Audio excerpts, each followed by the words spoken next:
시장은 이 전쟁 리스크에 대해서 이미 선반영해서 큰 리스크로 보고 있지 않다고 보면 좋을 것 같고요. 크립토 공포 확률 지수는 20, 극심한 공포의 경계선에 있습니다. 이것이 좀 회복하고 있는 흐름으로 가고 있습니다. 거의 1년 중에서 제일 저평가된 구간으로 볼 수 있고요. 이런 구간이 계속 지속되진 않습니다. 시장은 알트코인 시즌에 대해서 의미 있는 알트코인들은 과거와는 좀 다른 패턴으로 변하고 있다. 잠시 쉬어가는 시기 이후에 잠재 성장 가능성을 볼 수 있는 그런 지표 중에 하나로 체크해 볼 수 있습니다.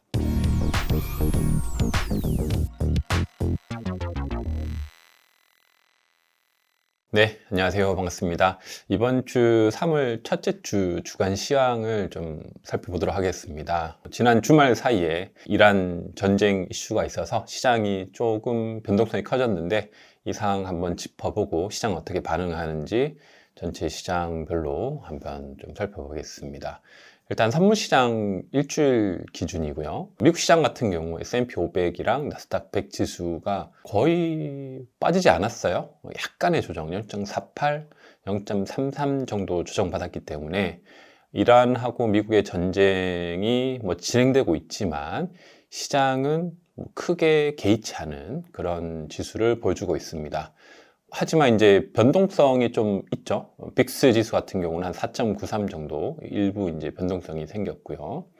유가 같은 경우 한 8% 정도 올랐습니다. 유가는 당연히 이제 오르긴 하겠죠. 그 이란의 직접적인 영향도 있고 전쟁이 일어나면 기본적으로 유가는 상승합니다. 근데 이 유가 상승과 더불어서 미국 지수도 일반적으로 전쟁 리스크에 많이 빠지는데 지금 잘 지켜주고 있어요. 그래서 시장은 전쟁에 대한 리스크를 크게 보지 않는다라는 반응으로 이어지고 있는 것 같고요. 금 같은 경우 이제 안전자산 수요 때문에 조금 상승을 했습니다. 의외로 보통 이런 큰 전쟁 이슈 때 비트코인 같은 경우 크게 조정을 받는데 이번 경우는 한 6% 정도 이렇게 오히려 좀 상승을 했습니다. 그래서 이 상승한 이후에는 미국 지수의 어떤 견고함 이런 것도 같이 엮여서 있는 것 같아요. 그래서 시장은 이란에 대한 어떤 미국과의 전쟁이 이미 어느 정도 지수에 반영이 됐고 앞으로 좀 변동성은 있을 수 있지만 전쟁이라는 것이 여러 가지 변수가 있기 때문에 최대한 한 달 정도로 본다고 하죠. 그래서 한 달 정도 좀 변동성은 예상은 되지만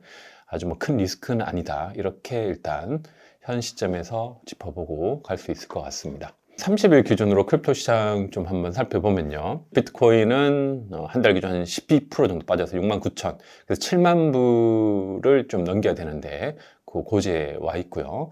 XRP 같은 경우도 비트코인보다 조금 더 빠진 16% 정도 빠져 있습니다. 이더리움 같은 경우 17% 정도 한 달 기준 빠졌고요. 2,000불은 좀 넘었습니다. 전반적으로 비트 대비해서 알트코인들의 성적이 나쁘지 않은 상황이고요.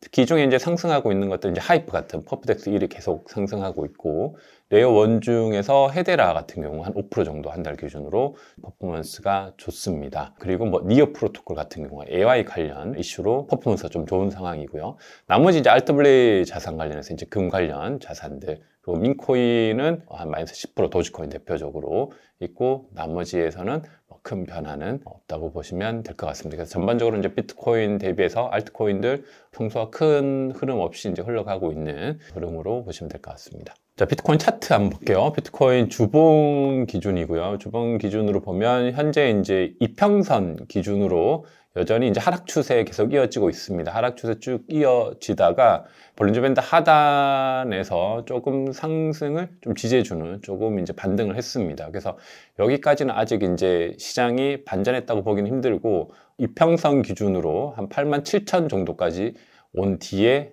이평선 위로 상회해야지 추세가 전환됐다고 볼 수 있습니다. 그래서 주봉 기준은 아직은 이제 하락 추세고요. 하락 추세에서 더 이어지진 않고 여기서 이제 횡보 흐름을 보이면서 볼린저 밴드가 좀 줄어들 텐데 그 줄어드는 폭 상승 추세 전환까지는 좀 시간이 남아있다 이렇게 볼 수 있고 MACD 기준으로도 쭉 하락 추세 이어지다가 지금 약간 꺾였습니다. 그래서 더 이상의 하락 추세보다는 여기서 이제 횡보 흐름 보이다가 어느 정도 볼린저 밴드 폭 줄어들면서 상승 추세의 전환을 향해서 갈 수 있는 가능성들이 조금 이어지고 있는 그런 상황으로 보시면 좋을 것 같고요. 물론 이제 추세는 여전히 하락 추세이기 때문에 조금 보수적인 관점으로 시장을 지켜보면서 이평선까지 와서 반전할 수 있는지 그런 부분을 계속 시장을 관찰하시면서 대응하시면 좋을 것 같습니다.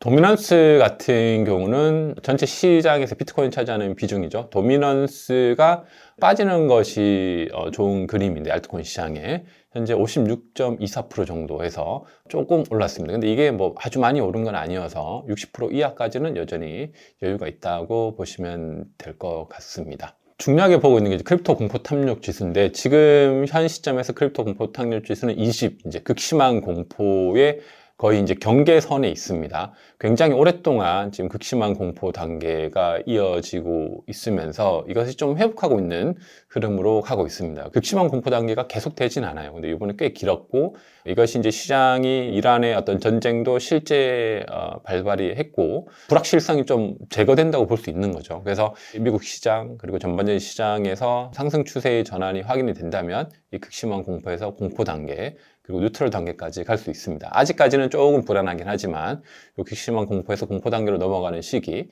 그리고 거기서 이제 뉴트럴 정도까지 가는 시기에서 비트코인의 어떤 추세 전환을 우리가 예상해 볼 수 있고요. 아직까지는 극심한 공포 단계입니다. 시장은 여전히 좀 불확실성 속에서 조심스럽게 시장 상황을 지켜보고 있는 그런 상황으로 보시면 좋을 것 같습니다. 자, 그러한 극심한 공포 단계가 이제 비트코인 선물 버블 차트의 심리와 함께 잘 표현이 됩니다. 비트코인 선물 버블 차트는 현재 뉴트럴이 계속 지속되고 있고요.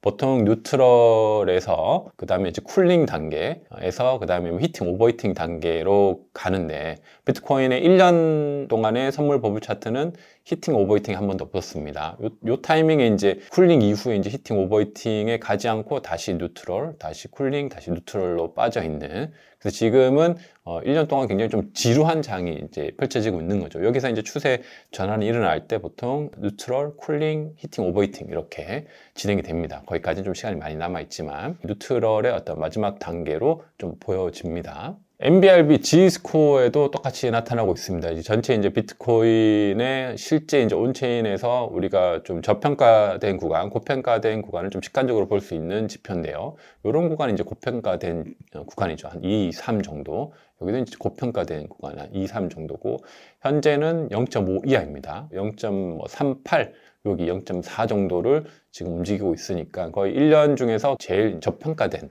구간으로 볼 수 있고요. 이런 구간이 계속 지속되진 않습니다. 이 저평가 구간에서 좀 시간이 흐르면 다시 MBRB G스코어가 이제 오르면서 추세 전환과 여러 가지 온체인 지표들이 같이 확인이 되는데 지금은 이제 극심한 공포에 MBRB G스코어도 제일 낮고 그런 단계로 좀 볼 수 있을 것 같습니다. 저렇게 MBRB G스코어가 낮을 때 알트코인 시즌은 비트코인 시즌임을 보여주는데요. 현재는 43입니다. 그래서 이번에 좀 비트코인의 어떤 시세의 좀 특이점은 이 정도의 극심한 공포 단계에서는 시즌이 여기 와 있어야 되거든요. 비트코인 25 이하에서 움직여야 되는데 여전히 43에서 움직이고 있습니다. 이 의미는 비트코인 도미넌스가 이제 상당히 올라야 되는데 비트코인 도미넌스가 비트코인 가격 빠진 거에 비해서 많이 오르지 못했어요. 그래서 알트의 자금이 많이 빠지긴 했지만 그 알트의 자금을 막 폭풍처럼 다 흡수해서 비트로 가지 않은 상황이고요. 그것이 반영돼서 이제 알트코인 시즌도 역시 43임을 보여주고 있고 그 의미는 이전과 다르게 알트코인이 조금 더 견고해졌다 이렇게 볼 수 있습니다. 물론 이제 하락률은 크긴 하지만 시가총액 알트코인의 자금이 크게 비트로 넘어오면서 비트 도미넌스 올라가면서 비트코인 시즌임을 보여주는 게 일반적인 패턴인데 그런 패턴하고 좀 벗어난 모습을 이번에는 좀 보여주고 있다라는 거죠. 그래서 계속해서 43 이 부근에서 움직이고 있다는 것은 여전히 시장은 알트코인 시즌에 대해서 그래도 좀 의미 있는 알트코인들은 과거와는 좀 다른 패턴으로 변하고 있다 이렇게 우리가 해석할 수 있고 잠시 쉬어가는 시기 이후에 어떤 잠재 성장 가능성을 좀 볼 수 있는 그런 지표 중에 하나로 좀 우리가 지켜볼 수 있습니다. 그러한 변화 중에는 가장 큰 게 이제 ETF 현황이죠. 알트코인 ETF들하고 비트코인 ETF 같이 이제 포함돼서 볼 수 있는데 이거 주간 단위입니다. 그래서 비트코인 ETF의 흐름을 보면 이번 주에는 좀 플러스로 전환이 됐습니다. 최근에 이제 계속 음수였고요. 주 단위로 음수였고 여기도 음수였는데 최근에 이제 플러스로 전환이 됐습니다. 좀 의미는 있죠.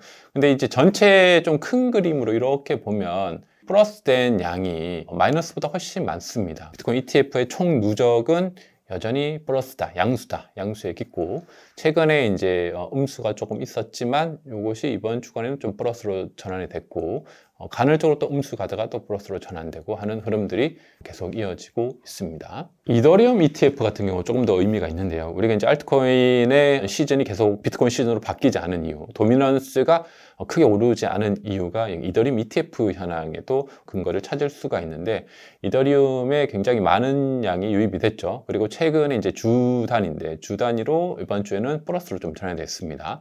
물론 마이너스로 이렇게 빠졌지만 전체 이렇게 보시면 이 마이너스로 빠져 있는 이 수가 이 플러스보다는 훨씬 적어요. 그래서 최근에 계속 유입된 이후에 마이너스로 빠지고 있긴 하지만 전체 누적에 대한 ETF 현황은 여전히 누적 플러스가 많다, 이렇게 볼 수 있습니다. 그래서 이번 주는 작지만 좀 플러스로 전환이 되었고요. 90일간의 100개 코인 퍼포먼스를 통해서 트렌드도 좀 함께 살펴보도록 하겠습니다. 90일간 많이 오른 것들은 이제 리버 코인인데요. 271% 정도 올랐고, 리버 같은 경우는 이제 비트코인을 이더리움에서 활용할 수 있는 그런 디파인데, 최근에 뭐 에어드랍하고 스테이블 코인에 대한 이자 때문에 좀 자금이 몰려있는 일시적으로 좀 오른 현황으로 보여집니다. 그래서 비트코인에 대한 불리시한 전망, 그리고 디파이 시장에 대한 긍정적인 시그널이 일부 이제 반영을 한 것 같고요.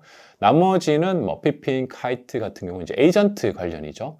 에이전트 AI 관련주들이 최근에 시장에서 반응을 하고 있고요. 뭐 CC 같은 경우는 이제 기관 중심의 이제 레이어 1 플랫폼, 그리고 이제 몰포 같은 경우 최근에 좀 많이 오르고 있습니다. 그래서 디파이 시장에서 에이브 다음으로 2위죠. 2위인 몰포에서 이렇게 오르고 있다는 것은 디파이 시장에 장기적으로 봤을 때 좀 좋은 흐름으로 우리가 볼 수 있고요. 그리고 여기에 있는 그룹들은 이제 알트블레이 자산들이죠. 뭐 스테이블 코인 포함한 금 관련 자산들, 이렇게 이제 주로 상위권에 지금 시장이 하락이지만 좋은 이제 성적을 보여주고 있습니다. 그래서 90일간의 이제 상위의 이제 알트코인 퍼포먼스들을 보면 AI 관련 주들, 그리고 RWA 관련 뭐 스테이블 코인 금 같은 자산들, 그리고 디파이 자산들 일부, 그리고 에이전트 AI, 이렇게 우리가 시장의 지금 최근 트렌드를 좀 정리를 해볼 수 있을 것 같아요.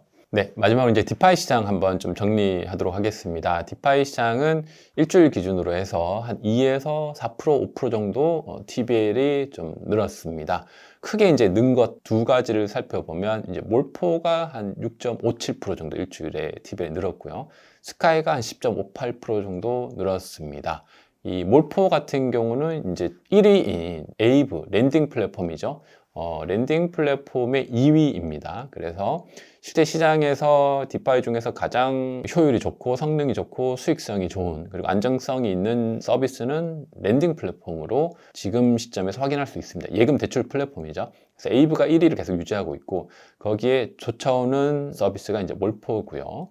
이 부분에서 좀 성장세를 보여주고 있고, 또 하나 시장에서 우리가 볼 수 있는 것은 이제 RWA 시장 중에서 이제 스테이블 코인 시장에서 이제 선도하고 있는 게 이제 스카이가 최근에 좀 퍼포먼스가 좋습니다. 그래서 한 10% 정도 TBL 늘면서 전반적인 이제 스테이블 코인 시장에서의 견고한 흐름들 계속 이어오고 있는 그런 상황입니다.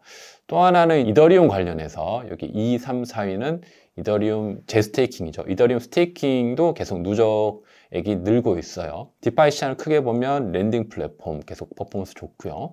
이더리움의 스테이킹, 그리고 리스테이킹, 이더리움 스테이킹 시장도 계속 견고한 흐름들 보여주고 있고, 그 다음에 이제 스테이블 코인 시장이 10위권 안에 있습니다. 랜딩 플랫폼도 같이 올라오고 있고요.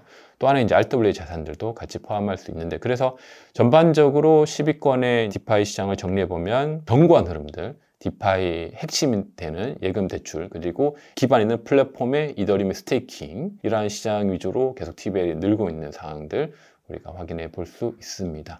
그래서 전체 시장을 좀 정리해 보면, 이란하고의 이제 전쟁 리스크가 발생하긴 했지만 한 달 정도는 좀 변동성이 있을 수 있을 것 같고요.